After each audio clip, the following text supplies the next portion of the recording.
থাকলে কি করবে? পুজো। কি পুজো? ষষ্ঠী। কই দেখি ষষ্ঠীর সামগ্রী দেখি। কি ষষ্ঠী? ছেলে ষষ্ঠী।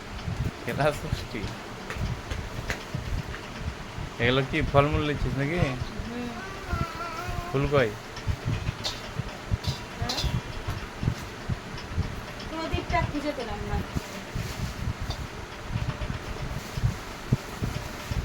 কলা কি পুরোই নিয়ে চলে যাবে? নিলে কেউ খাবে না। এটা দিয়ে দেবো ওখানে। তাহলে কটা ফল হলো? একটা, দুটো, তিনটে, চারটে, পাঁচটা, ছটা হয়ে গেল তো। চল যা আছে এটা রেখে দিই নাকি? রেখে দিবি কেন? নিয়ে চ, ওটা তো লাগবেই। তাহলে এটা রেখে দিচ্ছি। পাঁচটা ফলই তো লাগবে। এক, দুই, তিন, এক, দুই, তিন, চার, পাঁচ। ছটা আছে, ওটা নিয়ে সাতটা, সাতটা রকম ফল দিয়ে দিবি। জাম আছে যে এটা লেচুলে। এক, দুই, তিন, চার, পাঁচ। ও আম দুটো আছে না?